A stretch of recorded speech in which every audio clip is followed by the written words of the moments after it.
그 인지과학이라는 학문이 있는데요. 그게 뭐냐면 사람들이 뭔가 이렇게 배우고 기억하고 하는 이런 과정들 있잖아요. 배우고 기억하고 또 망각하고 이런 과정들을 연구하는 그런 학문인데 여러 가지 놀라운 일들이 많이 발견되고 있어요. 이렇게 머리, 뇌 연구하는 이런 부분이기도 한데요. 그 중에 이제 한 가지 재미있는 사건이 일이 뭐가 있냐면 소위 이제 공부를 잘하는 학생들하고 또 공부를 못하는 학생들 이제 둘을 이제 같은 거를 가르쳤을 때 공부를 잘하는 학생은 잘 모르는 건데도 그거 다 듣고 나면 한 80%는 기억을 하고 공부를 잘 못하는 사람은 그걸 똑같이 듣는데 30%밖에 기억을 못한다는 이제 그런 결과예요. 그 왜? 이건 이제 공부를 잘하고 못하고 뭐 그런 문제를 이야기하려고 하는 게 아니고 이 사람은 공부를 잘하는 학생인데 모르는 거를 들었을 때도 80% 기억하는데 이 사람은 그렇지 않다. 왜 그럴까라고 이제 연구를 해보니까 이런 게 나오는 거예요. 저기 이제 도표에 나오지만 어, 이쪽 오른쪽 맨 끝에 보시면은 장기 기억이라는 게 있어요. 장기 기억. 사람의 머리에 오랫동안 남아 있는 거예요. 그러니까 여러 가지 이유 때문에 기억이 오랫동안 있는 거죠. 저희들도 이제 기억을 이렇게 자꾸 기억이 약해지지만 그러나 뭔가 중요한 사건들에 대해서 딱 그 어떤 시간을 정하면은 그 기억이 막 나잖아요.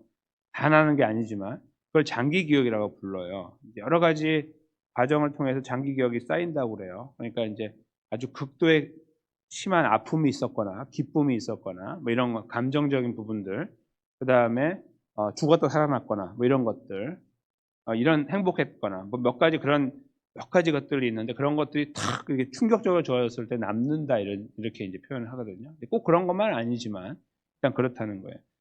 근데 그 공부를 잘하는 학생은 그 남아있는 장기 기억들이 많대요. 그러니까 뭐 예를 들어 책도 많이 읽고 많이 들었기 때문에 전혀 관계가 없는 건데도 이렇게 쪼가리를 갖고 있는 거예요. 조각들을 갖고서 이렇게 있는데 이제 새로운 이야기가 들어오면 이렇게 돌면서 그걸 타다닥 터치를 하는 거예요. 그래서 이게 딱 거기 맞춰져 가지고 기억으로 딱 남는 거죠. 근데 이쪽에 이제 공부를 못하는 학생, 좀 표현이 그렇지만 일단은 그 머리를 다른 데 쓰고 있는 거죠. 아니면 아예 좀 머리가 약할 수도 있는 거고 상황이. 그런 사람들은 갖고 있는 이게 기억이 적다는 거예요. 장기 기억이. 그러니까 이게 들어왔을 때 터치할 수 있는 게 적으니까 결국은 덜 건드리고 딱 들어와 남으니까 남는 양이 적어진다. 이제 그렇게 표현하더라고요. 인지과학에서 발표하는 내용. 그러니까 이제 만약에 조금 30% 기억한 사람도 계속 노력을 하면은 점점 많아지겠죠. 그러면서 결국은 이제 그게 쌓이게 돼가지고 나중에 40%를 맞출 수 있고 50 이렇게 올라갈 수 있는 거예요. 만약에 이제 정상적이라고 한다면 이제 그런 것이 이제 인지과학인데요. 저희가 오늘 이 본문 속에서 인지과학적인 이야기를 잠깐 나누려고 그래요. 하나님 말씀이 성경 속에서 어떤 의미에서 그런지 잠깐 들여다보고 이것이 우리들의 기도에 또 근거가 되고 힘이 된다는 것도 함께 생각하려고 하는데요. 짧은 절이지만 저희가 읽은 내용을 잠깐 들여다보면 하나님의 창조에 대해서 설명을 하고 있어요. 먼저 19절을 보시면 여호와께서는 지혜로 땅에 털을 놓으셨다 이렇게 표현하고 있죠. 하나님께서 이 세상을 만드신 창조의 이야기라고 볼 수 있어요. 그렇죠? 이렇게 저희가 창세기가 떠올라요. 이렇게 땅을 만드시고 거기에 이 땅과 바다를 가르시고 또 산을 만드시고 초목을 덮으시고 그리고 나중에 이제 물고기와 이 동물들을 만드시고 하늘의 새와 그래서 먼저 모든 배경을 만드시고 동물이 살아갈 수 있는 환경을 만드셨잖아요. 그런 다음에 동물을 만드시고 그런 과정도 저희가 알고 있어요. 맨 마지막에 모든 걸 마치신 다음에 사람을 만드시고 이런 과정들이 떠올라요. 그 지혜로 땅을 만드셨다는 것에. 근데 그 지혜라는 단어가 여기서 쓰고 있는 저희가 지금까지 이해해 왔던 바로 그 지혜인 거예요. 즉 저희 사람들이 갖고 있는 한계적인 지혜가 아니라 하나님의 지혜에 대해 저희가 항상 마음을 정하고 있는 거죠. 이 잠언을 읽을 때마다 똑똑한 사람이 되려고 읽는 게 아니에요. 그거는 세상에 다른 거 들으면 돼요. 훨씬 많아요. 지혜로운 이야기도 훨씬 많으니까 그거 읽으면 되고요. 똑똑해지고 싶으면 거기에서 배우시면 되고 성경은 그런 거 이야기하는 게 아니에요. 완전히 차원이 다른 이야기를 하는 거죠. 성경의 지혜는 사람의 지혜, 뭐 똑똑하고 이런 게 아니라 진짜 이 세상의 주인을 알고 있느냐 모르느냐 이 부분에 대해서 알려주고 있는 지혜거든요. 그러니까 결국 여기서 말하는 지혜는 하나님의 지혜이고 우리는 그 지혜를 향해 가고 있는 거예요. 이 잠언을 통해서. 여기서 지금 여호와께서 바로 그 지혜로 땅에 터를 놓으셨다 이렇게 표현하고 있어요. 아, 그 지혜가 세상을 만든 지혜구나를 여기서 대번에 알 수 있는 거예요. 근데 두 번째요. 이제 지혜와 명철은 같이 서로 이제 이렇게 왔다 갔다 쓰여지는 단어인데요. 지혜와 명철, 이 두 번째 지혜라고 바꿔도 되는데 그것이 뭐냐면 하늘을 견고히 세우셨다는 거예요.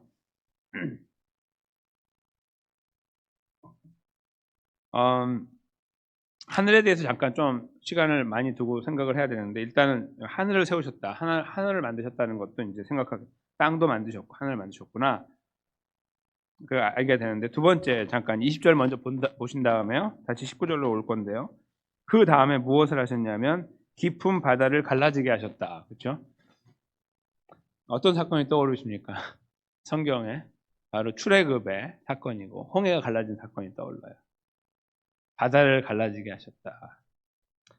그 사건이 있었고 하나님이 이제 그 지혜를 구하셨다는 거고요. 또 하나는 공중에서 이슬이 내리게 하셨다. 이거는 그냥 하늘에서 내리는 이슬 이야기도 돼요. 세상은 돌아가면서 계속 아침에 이슬이 내리는. 그러나 이것은 이슬과 같이 내렸던 만나를 이야기할 수도 있는 거예요. 만나를 표현하기를 이슬 같다고 했거든요. 근데 가서 보면은 이제 덩어리가 있어서 갈아서 먹었던 거죠. 그런 의미에서 출애굽 사건이 여기에서 묘사되는 것 같다라고 생각이 듭니다. 세상을 만드시고요. 세상을 다스리시는 거예요. 모든 걸 주관하는 거예요.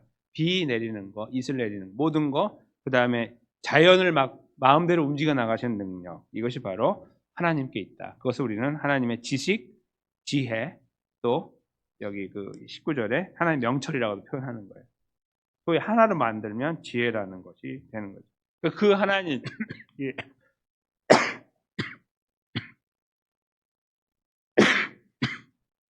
그 하나님께서 가지신 지혜가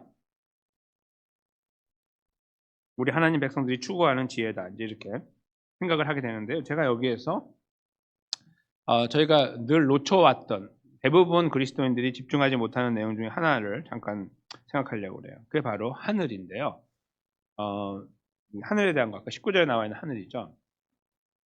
제가 이제 여기서 그 저희가 가지고 있는 하나님 백성들인 우리들만 갖고 있는 오래된 기억들, 장기 기억이 있다는 것을 말씀드리려고 그래요. 어떤 거냐면 창세기 1장 1절에 저희가 이제 시작이 어떻게 되는지 알고 있잖아요. 태초에 하나님이 천지를 창조하신 이렇게 표현되어 있죠. 그러니까 그 천지라는 말은 이제 하늘, 천, 땅, 따지 해가지고 하늘과 땅이다 이렇게 저희가 이제 당연히 이해하는데 그리고 그렇게 써 있어요. 그런데 영어 성경을 읽으신 분들은 특별한 사실을 하나 발견해요. 그게 뭐냐면 영어로 하늘이 이제 heaven이잖아요. 근데 heaven이 아니고 heavens로 돼 있어요. heavens. 그러니까 복수예요. 한국말로 정확하게 번역하면 태초에 하나님이 하늘들과 땅을 창조했다. 이렇게 번역하는 것이 정확한 거예요. 근데 이제 그 복잡하거든요. 하늘들 하면 이게 뭐지? 이렇게 되니까 그냥 천지를 번역한 거예요. 그리고 계속 똑같이 쓰는 거예요. 한번 했기 때문에 다시 이거를 돌리면 다 바꿔야 되니까 안 되는 거죠.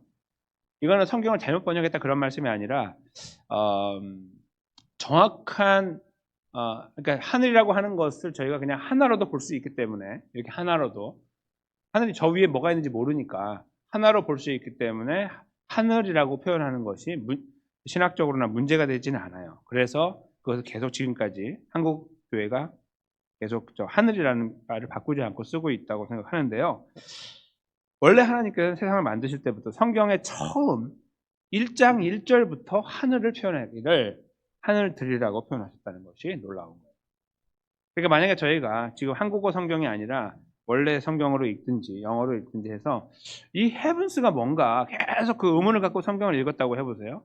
헤븐스, 하늘은 한 개가 아니야 이렇게 믿어왔어요. 성경을 읽으면서 그런 다음에 21세기가 됐어요. 21세기가 돼서 다시 성경을 읽을 때 어떻게 될까요? 현대인의 성경은 저희 오늘 본문 잠언 3장 19절에 하늘을 뭐라고 쓰고 있는지 아십니까? 우주라고 쓰고 있습니다. 번역을 우주라고 해요. 성경 번역이. 저는 그것이 훨씬 더 원래 의미에 가깝다고 생각합니다. 저 우주. 그러니까 이 하늘이 저희가 보고 있는 이 하늘은 옛날에 이 성경이 처음 쓰여질 때는 이게 진짜 하나밖에 없어요. 이 하늘들이 어디 있습니까? 그런데 하나님은 그 처음 시작부터 사람들은 이해하지 못하는 저희 위에 뭐가 있는지도 모르고 그냥 이렇게 보면 멍해지는 그 하늘을 하늘들이라고 표현했다는 것은 기가 막힌 거예요. 하나님만 할 수 있는 거예요. 창조주만. 사람들은 그러니까 이 자기가 만든 종교를 만드는 사람들 있잖아요. 소위 이런 거 전혀 모르죠. 이런 걸 쓸지를 몰라요. 쓸 수도 없고 흉내도 못 내는 거예요. 그러니까 그 창세기 1장 1절만 읽으면 하나님이 진짜라는 거 알게 되는 거죠. 왜냐하면 21세기에 망원경을 올리고 저 위에다 우주선을 띄워보니까 이게 장난이 아닌 거예요. 그냥 하늘은 우리가 봤던 거는 우물도 아닌 거예요. 우물 안에 개구리의 그 우물도 아니라 이거 상대가 안 되는 거예요. 비교할 수 없는. 너무나 장황하고 큰 거예요. 그러니까 지구는 콩알만큼도 안 되잖아요. 먼지만도 못해요. 우주에서는. 먼지만도 못한 거예요. 그게 지구거든요. 그것을 저희가 지금 발견하고 있어요. 21세기가 되니까. 20세기부터 발견했죠. 성경을 읽을 때 저희는 그래서 특별히 오늘 이 본문에 하늘들을 견고히 세웠다는 말씀을 하늘들이라고 생각해서 다시 한번 이렇게 읽으면서 생각하면요. 옛날 사람들은 몰랐겠죠. 근데 지금 사람들은 알아요. 와우. 너무 놀라운 거예요. 그러니까 하나님은 그때부터 이 진리를 틀어놓고 싶지 않으셔서 사람들이 이해하건 이해하지 못하고 나중에 이해하게 만드셨지만 역사 속에서 그러나 그때 처음부터 이 단어를 정확하게 쓰신 거예요. 너희는 절대 지금 이해 못해. 나중에 내가 이해하게 해줄게 한참 있다가 지금은 모르는데 상관없어. 이거는 절대 불변하는 거니까 하늘들이야 이렇게 표현하고 계셨던 거예요. 그리고 이것은 그때부터 시작해가지고 계속 하늘들로 성경 속에 써 있어요. 구약 성경 계속해서 이제 뭐 시편 33편, 63편 33절 같은 경우에는 하늘들의 하늘이라고도 써요. 하늘들의 하늘. 그러니까 뭔가 저 안에 굉장히 많은 층이 있는 걸로 표현하는 거예요. 그리고 저희는 이제 알아요. 이 우리 지구를 감싸고 있는 이 밀키웨이, 그러니까 이 은하수라는 은하가 넘어가면 안드로메다라는 또 하나의 은하가 저쪽에 있는데 한참 가야 되는. 그러나 그것이 분명히 존재하고 있다는 거예요. 하늘로 만약에 우리가 이렇게 겹겹이 한다면 수백만 겹, 수천억의 겹이 있는 거예요. 그냥 피지컬리 봐도, 그냥 눈으로만 봐도 그것이 하늘들이에요. 하나님이 그걸 만드셨다는 거죠. 저희는 성경을 보면서 하나님의 위대하심이 보이는 거예요. 이렇게 정확하시구나. 그리고 그걸 계속 표현하고 계시는구나. 그러다가요, 저희가 아는 예수님께서 승천하실 때에 이제 하늘에 올라가셨잖아요. 그래서 이제 어떤 분들은 망원경으로 그 천국을 찾는 분이 있어요. 이렇게 그런 거 하라고 천국에 올라가신 게 아니라 우리가 이해하지 못하는 하나님의 그 공간이 있는 거죠. 그것이 이제 실질적인 공간일지 저게 어떤 뭔가 만들어 있는지 그건 모르는 거예요. 지금 저희들의 이해를 할 수는 이 머리로 이해할 수 없어요. 예수님도 승천하셨어요. 그리고 다시 오신다고 그랬고 올라가시고 내려오시죠. 그러니까 하나님의 우편에 하늘에 앉아 계신다고 표현하고 있어서 성경은 그때 이 내용들을 보면 역시 우리가 모르는 저 하늘들의 놀라운 신비들이 하나님의 손 안에 있다는 것을 발견하게 되고요. 사도 바울도 경험했죠. 고린도후서 12장 2절에 셋째 하늘에 올라갔다 왔다 이렇게 쓰고 있어요. 그래서 저희 이제 신학자들의 그 해석은 이제 천국이었을 것이다 표현하고 있어요. 하나님께서 그에게 위로하기 위하여 천국을 보여주셨을 것이다. 어렵고 힘들었을 때. 그리고 저희가 잘 아는 요한계시록은 온통 천국이죠. 그렇죠? 온통 천국. 거기에 사도 요한이 올라가 그것을 바라보고 기록하게 됩니다. 저희가 생각하는 그래서 하늘이라는 것은 정말 놀라운 장소다. 그냥 하나님이 앉아 계신 장소 그런 걸 뛰어넘어서 저희가 생각하고 있는 이 과학적인 상황으로 증명해내고 있는. 그러니까 저희는 어떤 것을 알고 있냐면 이 이야기를 들을 때 놀라지 않는다는 거예요. 첫째로는. 왜냐하면 우리가 성경을 읽으면서 원래 여기부터 있었네 이렇게 알거든요. 장기 기억으로 남진 않았을지라도 머릿속에 장기적인 지식으로 갖고 있는 거예요. 읽었어 맞아. 창세기 1장 1절부터야 이렇게 생각하는 거예요. 드디어 드러나고 있는 겁니다. 그걸 저희가 알아요. 서양 사람들은 그 이야기를 보면서 하나님이 없다고 말해요. 이거 봐라 이렇게 세상이 넓은데 무슨 하나님이 어디 있냐 이렇게 보는 거죠.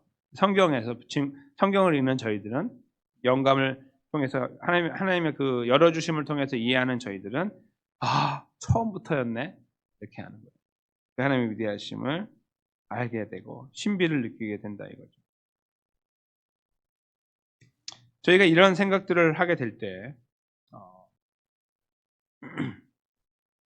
우리 안에서 하나님을 향한 경외감이 생겨요. 위대하심에 대해서. 하나님 정말 위대하시다 이렇게. 여러 가지 각도에 생각하면 생각할수록 그 하나님을 우리가 하나님 아버지로 모시고 있습니다. 오늘 기도하고 기도를 올려드리는 하나님은 이렇게 뭔가 우리 머릿속으로 이렇게 대단해 보이는 그런 하나님이 아닌 거예요. 상상할 수 없는 하나님. 세상의 주인이라는 말은 놀라운 말이에요.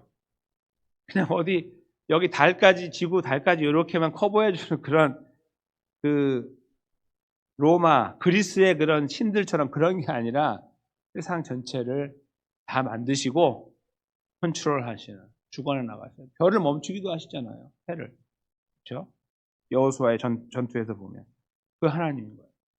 바로 그 하나님께서 우리의 기도를 들으시고 있습니다.